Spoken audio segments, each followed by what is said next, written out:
Já právě product, to bychom tam neměli, tak ten juice... Product placement, to jsme tam neměli. To není taky moc dobrý. Sledujete, jak jsme zmrdlí? Nokia. Já přemýšlím, jestli nemám ještě něco na sobě. Já značkovýho... Berlín je dobrý, Berlín je dobrý. No já tady se stydím. Ještě se starého života. A zrovna tohle, no.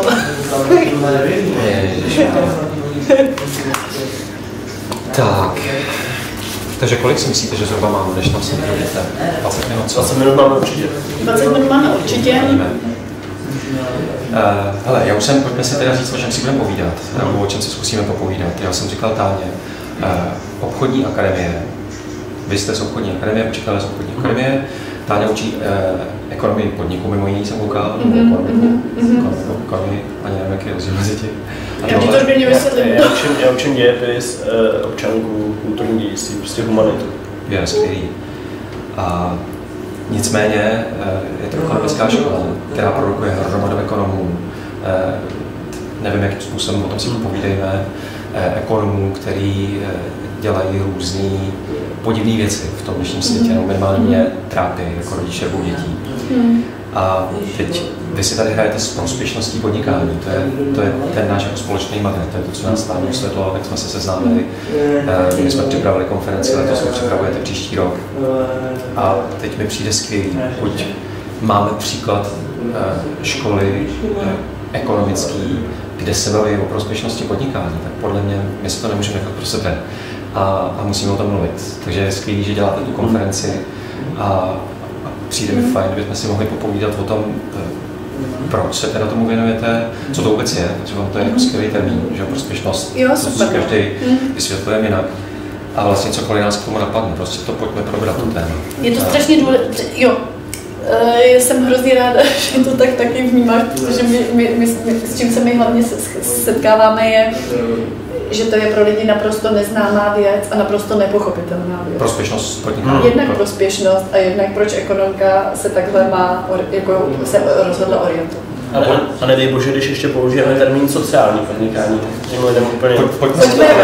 Pojďme si teda to definovat, protože ono těch termínů, aspoň co já vím, jako je hodně. Používá se zkrátka CSR, že Corporate Social Responsibility, krásně česky, zodpovědnost moje oblíbená, prospěšnost, mluví se o sociální podnikání.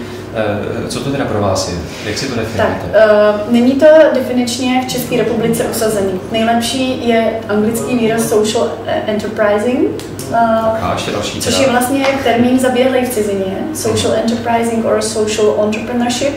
A vlastně v češtině se používají dva ekvivalenty sociální podnikání a společensky prospěšný podnikání s tím, že podle toho, co jsme se... občas odpovědné podnikání, nebo odpovědnost podnikání, že chceme vykonávat odpovědné podnikatele. Ale jde o to, že vlastně z těch špiček, které se tím zabývají, což je paní docentka Dohnalová z Univerzity Karlovy a Petra Francová řekla, tak se shodli, že to jsou ekvivalenty. Jo, že tady opravdu není autorita, která by to rozhodla, ale my je bereme jako autority. Oni rozhodli, že to je to samé a že to tedy znamená, že ne, že firma vydělává klasickým způsobem a pak něco udělá za ty peníze prospěšného, ale že to je o tom, že podnikání od počátku by mělo blahodárně působit na tu lokalitu, ve které se odehrává. Buď tím, že zaměstná znevýhodněnou skupinu lidí, nebo dělá užitečnou věc pro to podnikání. Ta aktivita samotná je prospěšná těm lidem tam žijícím. I čistě to podnikání, který dbá nějakých základních etických pravidel, se tam dá schovat. Prostě pekař, který peče kvalitní housky, nešidí to. Tak pro mě to je, když ten podnikatel se chová tak, že platí včas faktury, jedná dobře se svýma zaměstnancema, má rád svoje zákazníky a část ze svého zisku prostě investuje buď do zaměstnanců, do firmy, nebo do té lokality, kde působí. Zkus to ještě jednou, prosím tě. Platí správně faktury, dostává svým závazkům, chová se fér zaměstnancům. Chová se fér zaměstnancům, myslí třeba na jejich vzdělávání, to si myslím, že je taky důležitý. No a když mu ještě zbyde část peněz, tak je investuje do toho místa, kde podniká. A ještě si říkal na zákazníky, že myslí. A myslí na zákazníky, no. Super. Tak my to tedy chápeme to široce a chápeme to tak, že od počátku podnikatelské aktivity by ten podnikatel měl takhle přemýšlet. To znamená... Což je těžký, protože my žijeme v kapitalismu. Teďka čtu jednu knížku, tam ten člověk mluví o privátním kapitalismu, odlišuje ho od státním kapitalismu, kde hlavním cílem je množení peněz. To je způsob, jak se zvětšit v tom našem systému. A teďka je dost těžký si ty peníze dát jako prostředek, ne jako cíl, což je pro mě, taky tam se shodneme v tom, to je to prospěšné podnikání.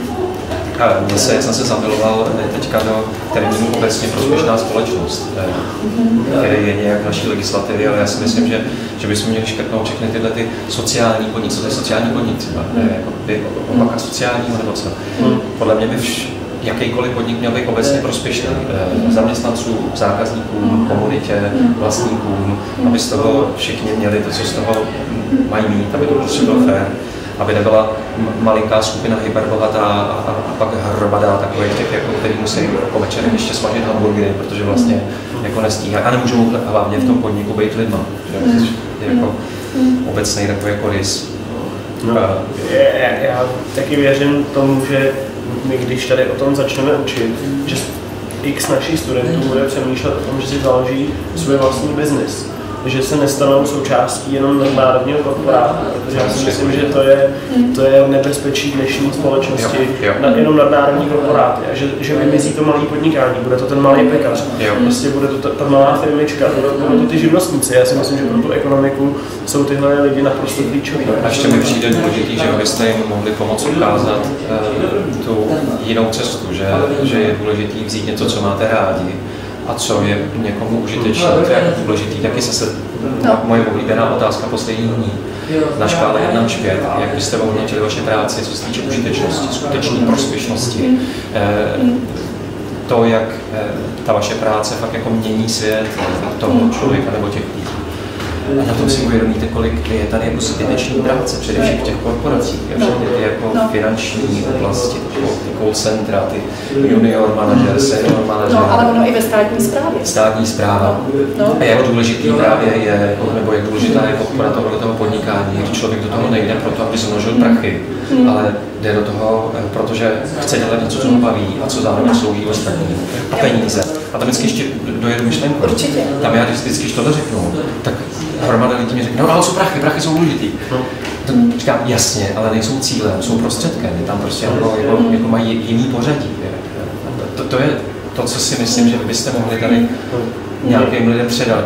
A za to vám děkuju. Mě děsí vždycky to, když ty lidi, opravdu ty studenti, my chceme studovat proto, abychom byli bohatí. My chceme studovat, abychom měli tituly. A říkám, to nestuduješ proto, ty studuješ proto, abys něco uměl, abys něco znal, že tě to baví a tak dále. Ale to je to nejdůležitější přece. A tam to ostatní s tím přece přijde. Jako, že dostanu titul, protože to vystuduju. Jako, dostanu práci, ale zase ta práce, když ty lidi, oni už dopředu tuší, že ta práce třeba nebude bavit. A je jim to jedno. A jdou tam jenom za ty peníze. A já když to vidím, já jsem chvilku zaměstnaný v bance a já jsem tam dělal práci, já jsem tomu nerozuměl, co jsem dělal. Já jsem něco klikal do počítače a vůbec nerozumím tomu, co dělám. A to si myslím, že je problém dneška, že lidi nevědí, co dělají. Neznají ten výsledek té své práce a to je zoufalý. Teď tady ta kampaň Jobs.cz, proč nás nebaví naše práce, nebo něco takového, měsíc na zpátky to skončilo. Tak to je za otázku, že to přeci jasný. Proč nás nebaví naše práce, jako koho by bavilo čukat něco do kompu. Něco, co je naprosto neužitečné, když se na tím jako zamyslíte. Něco s lidma, ke kterým já nemám žádný vztah. Tam prostě jako ta práce nemá žádný z parametrů, který by měla mít, aby vás to jako bavilo. Prostě co to je za otázku? Teď jsme na to totiž přišli, člověk učí dělbu práce jako téma. A vlastně u té dělby práce jsme na to přišli, jsme to rozklíčovali, jak vlastně mě i zajímalo, jestli je to napadlo ty studenty vůbec, jestli je pro ně důležité uvědomovat si celý ten proces, k čemu ta jejich aktivita spěje, od začátku až do konce, někde v tom zaměstnání. Jestli vůbec nad tím takhle přemýšlí. Spousta z nich vůbec ještě nenapadlo nad tím přemýšlet, že vlastně ta dílčí aktivita, ta dělba práce směřuje pouze k efektivnosti a k nákladové úspornosti, ale že se tam vůbec nehledí na tu spokojenost, na ten dobrý pocit z té práce, na tu smysluplnost. A hrozně těžko oni teď dokážou odhadnout v těch 17, 18, že je čeká docela ještě velká řada let. A že udržet si to nasazení, tu spokojenost v životě, radost v životě, a to vlastně získávají hodně díky práci, mohou získat díky práci, protože většinu času trávíme tou prací, že jo? A teď ona nás ještě identifikuje, že se ptáme, co děláš, a lidi odpovídají, já jsem. Jo, my jsme naší prací a teď pokud děláš něco, aby se byla efektivní a dělala prachy, no tak co to je pak za život? A víte co, vy jste možná první lidi, kteří jim tohle to říkají. Teď oni to vidějí u svých rodičů, vidějí to ve filmech, vidí to v reklamě, vidějí to všude kolem. Tak najednou někdo přijde a mluví o smysluplnosti práce, no to musí být šok. No já mám ještě jako 3 postřehy, které bych ráda, aby třeba dneska ještě nějak padly, nebo jsme si řekli, že vlastně proč to rozjíždíme v Karlíně vůbec, ten projekt, co tím chceme říct. Pak druhý, proč to vlastně děláme, a to souviselo s tvým postřehem, že jak jsi škáloval, čím je vaše práce užitečná, proč to děláme my učitelé. A třetí věc je, co na to podnikatelé, na tu naši snahu. To je taky hrozně zajímavý ten jejich vhled, protože my jsme z akademického prostředí a pak máme i vhled toho reálného prostředí. Tyhle 3 body bych ráda, třeba kdybychom si ještě řekli, že mi to přijde docela zásadní pro ten projekt. No, možná... Počkej, pro ten projekt, zkus prostě v agenturní zkratce představit ten projekt, co to teda obnáší?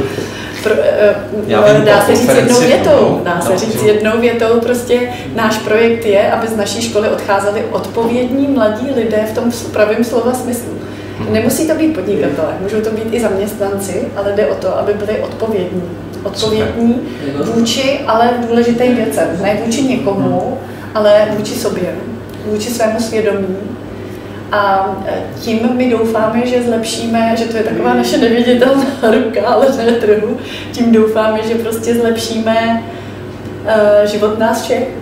Takže to vlastně jako otáčíte oproti většinové společnosti, kde tím hlavním je individuální svoboda, tak vy říkáte, je potřeba být zodpovědní, to znamená dbát na svobody ostatních, a tím způsobem my teprve si můžeme zajistit udržitelnou svobodu. Což je můj pohled. Myslím si, že taková ta individuální sobecká naše tady je neudržitelná, protože já pokud nebudu koukat, kde vy máte nohy, budu vám na to šlapat, tak vy mě tu svobodu nakonec nedáte.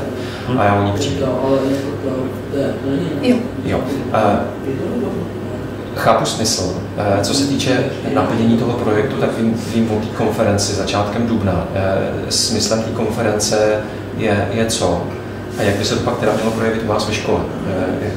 Jakou úlohu má sehrát ta konference v tom, jak bude fungovat škola ještě možná? Chceš říct o celé té koncepci ty? Nebo Začněte, přesně, my to máme tak. Že konference je vlastně krok k naplnění. Není to vlastně ten jeden jediný, není to vlastně ten projekt. Ten projekt je o tom, že chceme vytvořit vzdělávací koncepci s krycím názvem Společensky prospěšné podnikání na střední škole. Chceme prostě učit ve všech ročnících, aby to nějakým způsobem je zasáhlo téma společensky prospěšného podnikání. Chceme ho učit nově, chceme ho učit moderně, chceme zohlednit nový pedagogický přístupy, všechny možné, Montessori, Waldorf, jako vybrat si z toho vlastně, neříkat, že to je waldorfský styl, vybrat si z těch směrů to nejlepší, co dává. Protože to pak možná tu motivaci, proč to děláme, bych ještě pak probrala nějak uceleně. Teď mluvíme o té koncepci. Takže snažíme se vytvořit koncepci společensky prospěšného podnikání, která bude učené nejenom na naší škole, ale bude prostě předatelné i na jiné střední školy. To jsem si chtěl zeptat, takže se to dá vysít od vás potom, jestli. Ale my to teď tvoříme, to není, že to je ještě hotový projekt. My si to potřebujeme vyzkoušet. Jestli to vůbec je možný, tak my už jsme zahájili pilotně některé akce právě i s Lukášem Policarem.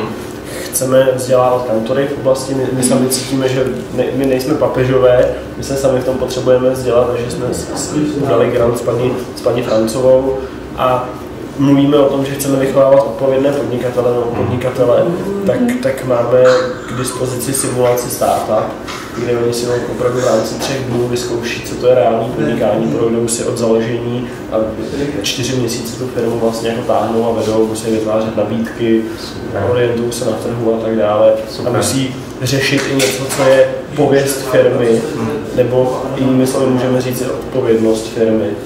To rozumím, takže to tam je. My tady vlastně, promiň, ty jsi chtěl něco říct, ještě jsem chtěla upřesnit, my tady zohledňujeme jakoby více směrů. Podle mě my 3 jsme toho plní, takže my si pojďme si skákat do řeči.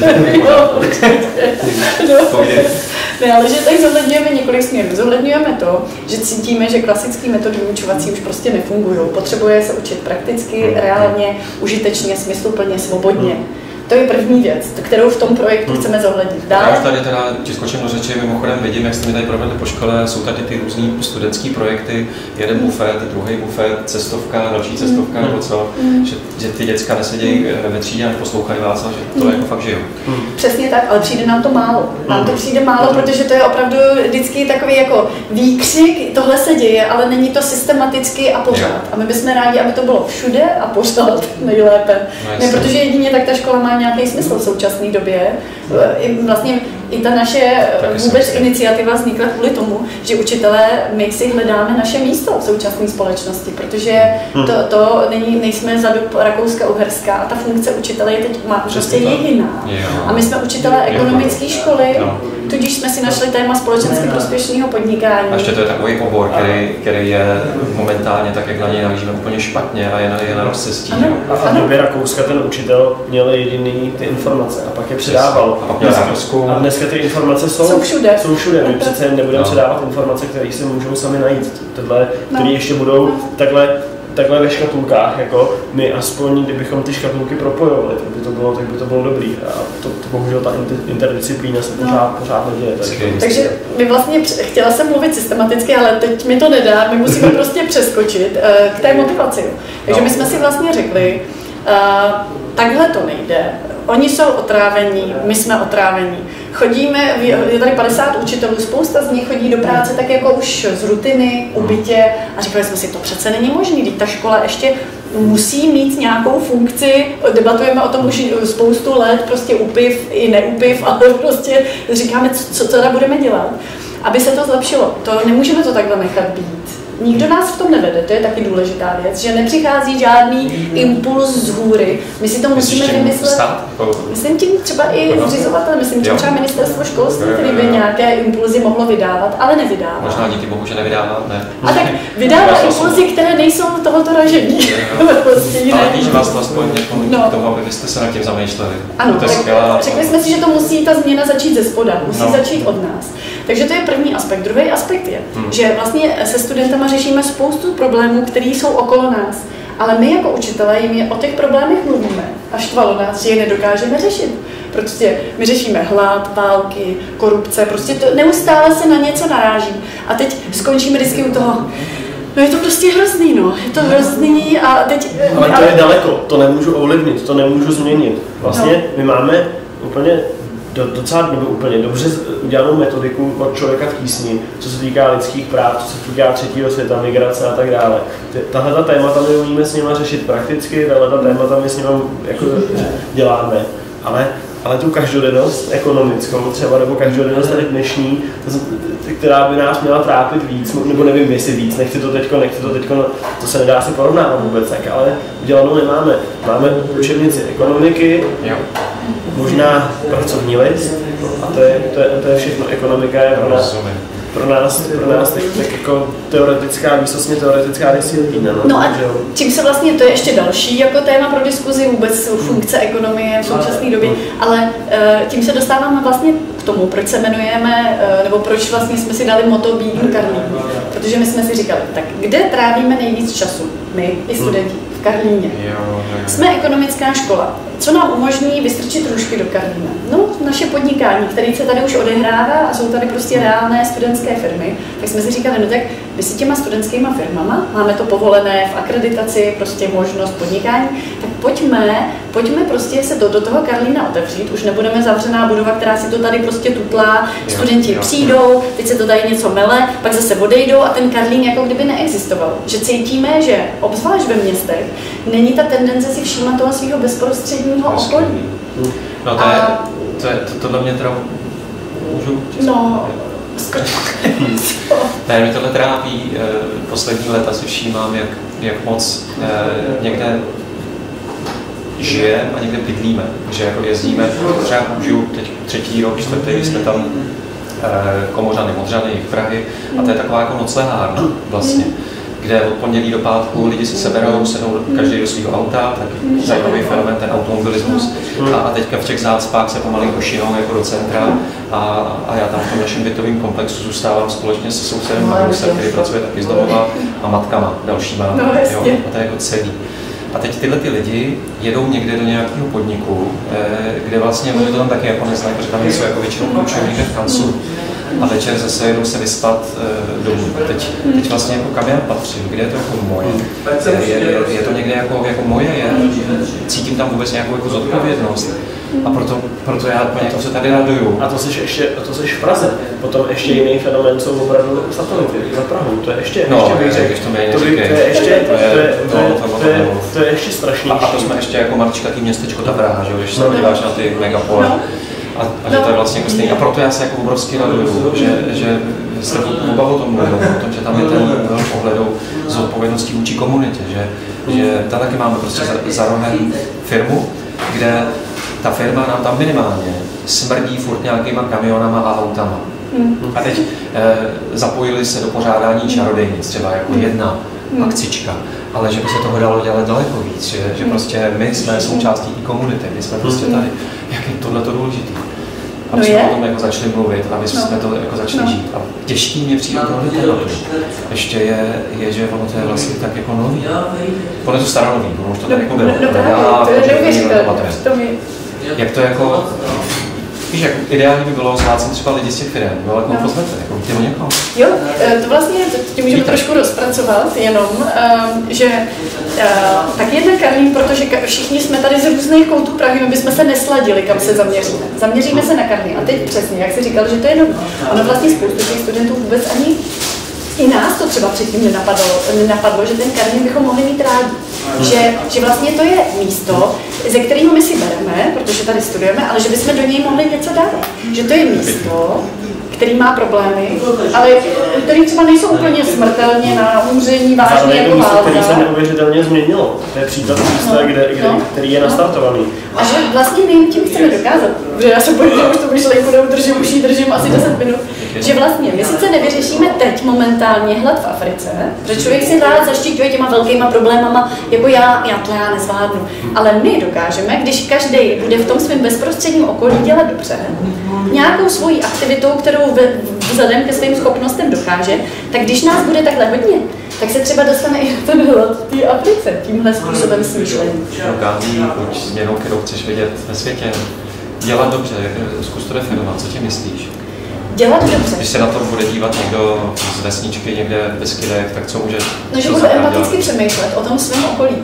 Budu říkat, jak já, vzhledem k tomu, co umím, můžu tady dělat dobře, prospívat tomu regionu a zároveň, a tam je ten fígl, a zároveň se tím třeba ale i uživit. To je už ten další stupeň.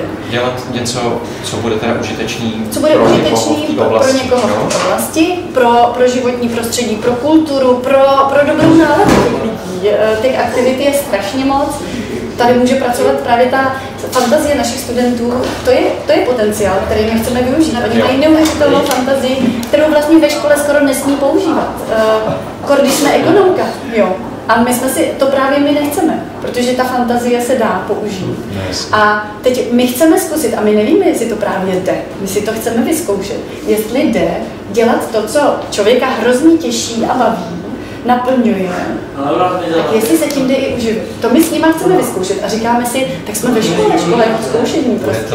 Půjde to a hlavně, já jsem se teď o víkendu začet do robotizace a koukáte na všechny ty čísla, že polovina práce, tak jak ji známe, zmizí do 10 let, takže nevyužívat fantazii nejde. To ještě máme možná ten luxus nevyužívat fantazii 2-3 roky třeba, a to nepůjde. To je prostě... Takže není to jednoduchý, tady ten model, co my chceme nastolit, to znamená vnést to podnikání tady zachovat, protože upřímně řečeno jsme ekonomická škola, my nemůžeme se od toho odklonit a myslím si, že poskytujeme fakt dobrou technickou výbavu, nadprůměrnou skoro těm našim studentům, co se týče těch technických otázek, řízení firmy, účetnictví, znalost výkazů, práce s výkazem, to všechno oni potřebují. Ale my tam chceme paralelně už od počátku právě vnést tu myšlenku, vymyslete to tak, aby toto všechno jste zužitkovali k něčemu prospěšnému. Filozofie a hodnoty.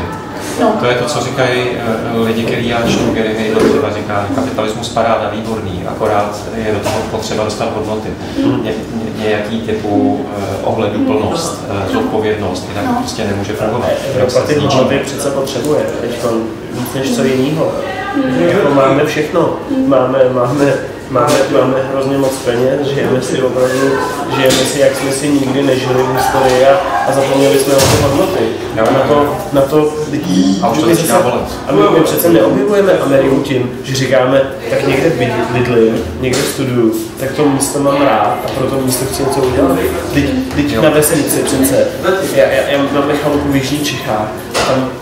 Tam se schází vesnice jednou za čas celá a něco udělá pro tu vesnici. To je ono, to je přece to, pak si udělají ples, jako, a pak si udělají tyhle věci a je to úplně přirozený.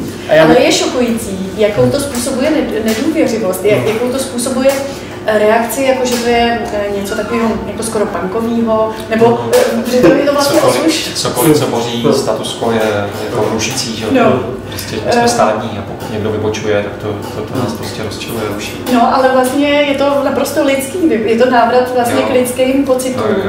A u těch mladých lidí navíc my cítíme, že to roubování, oni se vlastně přijdou z základky a to roubování je do toho technického uvažování, ziskového, ono jim vlastně ani není v tom mládí moc blízký.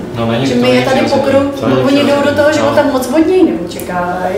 No nejhorší pro mě bylo, když jsem se ptala studenta, teďka máme i vošku, kde jsou starší studenti, on tam nějak ležel, já jsem učila nějaké téma fakt jako hodně technický, už nevím přesně, co to bylo. A já jsem říkala, proč tady ležíte, jakoby, jak se cítíte? A on, no, prostě já bych si radši kreslil, nebo dělal bych něco prostě jiného, než rovna tohle téma, třeba platební bilance, tam mě prostě moc neoslovuje. A já jsem říkala, no ale teď si představte, že budete do práce a budete tam každý den minimálně 8 hodin a budete mít třeba úplně stejný pocit. Jakože byste dělal úplně radši něco jiného a vy budete dělat nějakou mechanickou činnost. A on řekl, no ale s tím já počítám, že to takhle bude. A to vlastně bylo, to vím, že jsem ti říkala několikrát, to bylo pro mě naprosto burcující okamžik. Hele, to je to, co slyšíme v té škole od malička a to vydržíš. No právě, a já jsem si říkala... V polovině první třídy já řekl, mě to nebaví, mami, musíš, to vydržíš těch 10 let, 15 let, 20, 40 let, to vydržíš. Právě, takže na to musíme reagovat, aby tuhle letargii prostě ve 20 letech člověk neměl. A já si myslím, že v tom, co budeme dělat, že to je, já tady učím tady kulturní dědictví a oni znají ty velký celoplošní televize, znají ty Evropy 2 a tyhle ty věci. A já tady vždycky jsem od nich, jako vždycky jsem chtěl jim dávat tu alternativu, takže jsem jim ukazoval rádio 1, učil jsem jim jazz, jako, a tyhle věci. A v tomhle to vidím, že to musíme to dělat přirozeně, musíme to dělat násilně, ukázat jim tu cestu, ukázat jim, jiná cesta je možná prostě a je nám jasný, že si to nezvolí asi 90% lidí, ale pokud se to zvolí aspoň někdo zjistí, protože oni to ty lidi nevědí třeba, že to mají vůbec možný, že takhle se dá žít, protože oni jsou opravdu od malička, my jsme to malička rostou s těma korporátama, který si je vychovávají, oni jsou opravdu vyrostou v tom koutku v McDonaldu, tam jsou zpracovaný a rostou takhle dál a vůbec nenapadne se zamyslet, že by to šlo taky jinak. Jak oni se narodili, to jsou děcka, kteří se narodili do kapitalismu, že? Přesně tak to. A to prostřed kapitalismu, že? To jsou máme děti 90 let, 2000 máme roční. To je ale přesný, znovu se vracíme k té otázce, co je současná úloha školy. Co je současná úloha školy? Prostě škola není korporace, škola podle mě je pořád hodnotová instituce, takže tam musíme hlavně dbát. A to se dostávám vlastně i k reakci podnikatelů, protože my si teď s Pavlem máme takovou jízdu roční, kdy se napojujeme na co nejvíce lidí a zjišťujeme prostě jakýkoliv názory, postřehy, tu dostáváme pár facek, tu dostáváme pohlazy, prostě zažíváme vše možný reakce. ale hodně podnikatelů nám vlastně řeklo, to nejde. Ten váš model nejde. Prostě nejde od počátku myslet prospěšně. Ne, oni řeknou, my chápeme, že s tím ziskem jde udělat něco smysluplného, ale nejdřív musíte rozjet biznis, který funguje, a pak to tam nějak napadne. Ale že to je generačně, ale že to je, já myslím, že lidi, kterým je 30-40, tak uvažují jinak, než uvažují ty podnikatelé nebo ty mladší, kteří vyrostli v 90. letech. Prostě, že to je o něčem jiném. Tak si totálně myslím, to je generační záležitost určitý.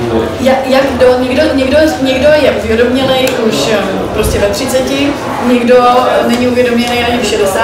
Prostě zažíváme různé reakce a my sami nevíme, jestli to teda... Já si myslím, že musíme spojit síly, začít je hledat a dávat je dohromady a začít hledat ty. Tam taky vidím jako problém s tímhle tématem, že ty termíny jsou jakoby vyprázdněný a že jim každý rozumíme různě. A že co aspoň jakoby hledám já, je podnikatel, který podniká proto, aby změnil něčí život, aby tu planetu udělal obyvatelnější, aby někomu posloužil a na tom vydělal, to a ho uživil. Nehledám podnikatele, který potřebuje růst, být první, druhý, třetí, vydělá velký prachy a pak založí nadaci a dělá oblivý věci. Tomu já říkám odpustkový management. To je zajímavé, teď jsem četl nějakou knížku, kde ten člověk kritizuje Richard Wolff, Democracy at the Workplace. A ten člověk kritizuje kapitalismus a mluví o období, kdy se lidi začali uvědomovat neblahost otrokářství. A že by vlastně byly dlouhou dobu dvě skupiny kritiků otrokářství. Jedna skupina kritizovala to, jak chudáci prostě jsou v těch tvrdých podmínkách a že by měli mít lepší jídlo a líp spát a že by možná mohli mít jako trošku svobody. A pak byla druhá skupina, to byli lidi, kteří říkali, že otrokářství je úplně špatně, prostě jako se musíme posunout, a úplně jako, že by a mně přijde, že to je jako dost podobný dneska, co se týče fungování korporací, firem a obecně toho dnešního privátního konzumního kapitalismu korporátního, kdy co se týče prospěšnosti, tak tady máme taky hromadu organizací, které vyhlašují soutěže o co nejvíc zodpovědnou firmu a já nevím co všechno. A když se kouknete dovnitř, tak tam máte McDonald's a ČSOB a různé prostě firmy, které v tom biznisu vůbec nekoukají napravo nalevo, co se týče zaměstnanců, co se týče zákazníků, co se týče komunity, vůbec nekoukají, maximalizují zisk, snaží se to dělat jako navoněně, protože to je hezky marketingový, teďka jako to funguje. No a pak, když už někoho zabolí svědomí, anebo marketing řekne, ale bylo by dobrý, tak založí nadaci a teď tam prostě McDonald's podporuje fotbalový manšafty dětský a říká, že mají skvělý kelímky rozhoditelné a teď já jsem dost jako ten kritik otrokářství jako systému. Mně přijde, že tohle je špatně, ten odpustkový management a předpokládám, že taky. Protože nám to dělá obrovskou nedůvěru, že když řekneme, tohle to je top zodpovědná firma, a teď je to třeba T-Mobile, nebo nějaký takový, prostě, který fakt jako nepřemýšlí, ale najednou dostanou prostě stříbrná bronzová medaile, tak myslím, že většina z nás na to máme antény, že víme, ale tady je něco prostě blbě, tady je rozpor, tady prostě oni něco kecají a tady něco dělají. A pak, pokud si chcete povídat s těma lidma o zodpovědnosti, prostě no jasně, sociální firma, to jsme slyšeli, prospěšná firma, no jasně. A je to prostě, ztrácíme čas podle mě. Něčí nám to důvěru. Já mám tak ty náš postřeh, tak ty první já už to říkám. Ne, ty říkej, mě to strašně nabíjí, že to říkáš, protože...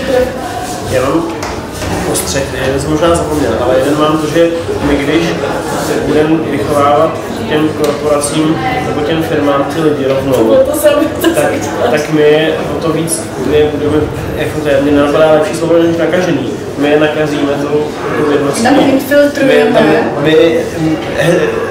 oni to budou cítit jako srdeční záležitost svojí, že ty firmy to teď vnímají jako vnějškově hrozně. Vnímají to, je to populární, musíme to udělat, ale když tam budou lidi, kteří budou mít zkušenosti, kteří budou mít zážitky s tím, tak si myslím, že by se to dalo změnit. A bojím se tady jedné věci, že já jsem trošku, mám strach vždycky z revolucí nějakých velkých. A já si myslím, že to musí jít jako dílčíma krokama a dílčíma změnama. Já jsem tady v tomhle prostě vyznavač filozofa Popra, který říká, že jsou prostě potřeba, že jsou dílčí změny a pak je ty dílčí změny sečtou a třeba pozná se, kolik jich je. Jako, tak souhlasím. Já teda ale tady nevím, jestli rozumím, ale já sdílím to, že budeme posílat osvícený lidi do korporací. Já myslím, že korporace je prostě anomálie a že nějak prostě jako to umře postupně. Protože smyslem existence korporace je maximalizace zisku pro akcionářů. Teď myslím veřejně obchodovatelný veliký firmy. Nemluvím o těch i jakoby velikých korporátně fungujících soukromých. Tam si myslím, že to je, pokud je to v nějakých, jako tam je nějaký dlouhodobý přemýšlení, nějaká kontinuita, můžou tam být zpravidla, jsou tam nějaký hodnoty toho vlastníka, toho zakladatele. Ale jinak nevěřím co to je za slovo, ve změnu systému uvnitř korporací. Já už osobně jsem to vzdál a spíš věřím v podporu malého podnikání, lokálních firm, to, co od vás slyším. To je můj názor. V tomhle jsem dospěl, taky jsem si myslel, chodíval jsem tam, už tam chodíte. Tak to dořekni. Ne, že my zažíváme, máme fakt jako různé zkušenosti, že přijdeme někam a opravdu se to odvíjí člověk od člověka a potom záleží, jak moc je vysoko v té korporaci a jak moc může ovlivnit. Jsou tam skvělí lidi, já potkáváme jako otevřený hlavy, zpřízněný duše, akorát pokud vy jste, já nevím, čemu to připodobnit, jako že byste přišli za osvíceným dozorcem ve věznici a teď se bavili jako o naprosté svobodě, to tam není. Modelový firmy, organizace, to prostě, já to tam nevidím. Já, když se o tomhle bavíme, tak jenom vždycky potom mně připadá takový pocit beznaděje, jestli i my tady, ta naše skupinka, která aktivní asi 6členná, taky není. Když si představím, co všechno nad námi je, ty různé hierarchie, struktury a systém, tím, že jsme státní škola, jestli to tak taky není, ale my doufáme, že ne, protože my vlastně všechno, co slibujeme, že budeme teď dělat, nebo se snažíme dělat, tak to už jsme dávno slíbili v tom školství. Víš, co myslím? Ale já si myslím, že nás totiž by zabilo, že změníme svět, nebo změníme to celé. To, když to budeme tenhle pohled mít, tak schoříme. Prostě jako brzo. My musíme řešit i ty dílčí kroky, ale tak nemůžeme říct, tohle jsme povedli, tohle jsme udělali. Ale obecně je to pro mě taky jako veliká otázka, protože jsem rodičem v základní Montessori škole, která je součástí státní školy. Tak pro mě je otázka, jak moc může svobodný model fungovat v tom současném veřejném modelu, nevím. Potkal jsem paní ze São Paula, brazilského, která mi povídala o několika demokratických státních školách v Brazílii. Třeba to je pro mě jako naděje, že to prostě pokud v Brazílii, že to je jako papácká kultura, když to tam může fungovat, tak jako sakra, protože to nemohlo fungovat u nás. A já si ale myslím, že když těch dílčích aktivit bude co nejvíc, tak to je přesně ta občanská společnost, která potřebujeme. Ta občanská společnost se budeme tvořit, a to se to tvoří ze spoda, nikoliv ze zhora, ale ze spoda, když se to tvoří, je to vždycky lepší. No pro nás je, já mám teď asi 3 postřehy, které asi všechny zapomenu, ale jeden z nich, co je pro nás strašně radostný, že vůbec touhle iniciativou Be in Karlín se zaktivizovali lidi v Karlíně. Vůbec, že nějak se napojujeme, propojujeme, ta škola prostě je místo setkávání. Sousedí anebo podnikatelé tady místní? Třeba konzorcium pro Karlín, podnikatelé, který se snaží něco tady dělat dobře, v rámci svých možností, super. V rámci toho, čemu rozumí. Je tady iniciativa Karlín sobě. Občanská. Ale mimochodem teda Karlín je výborný, jo? Přijďte se podívat k nám do Komořan nebo do Modřan, když byste chtěli jako kritizovat svoji čtvrť. To je jako Karlín, Letná, Holešovice, Vinohrady, to jsou jako, tady to žije. Ano. Tady máte na co navazovat, si myslím, máme spoustu zpřízněných duší. A ta škola vlastně musí žít s divoký matky, smysluplná škola zároveň, to jsou jako, tady jsou samý kamarádi, možná lékáři, takže jenom to doplnit třeba o tenhle prvek, který tady zatím neexistuje z hlediska prostě. Dá tomu leadership, jako, a přece tím vzít ty studenty.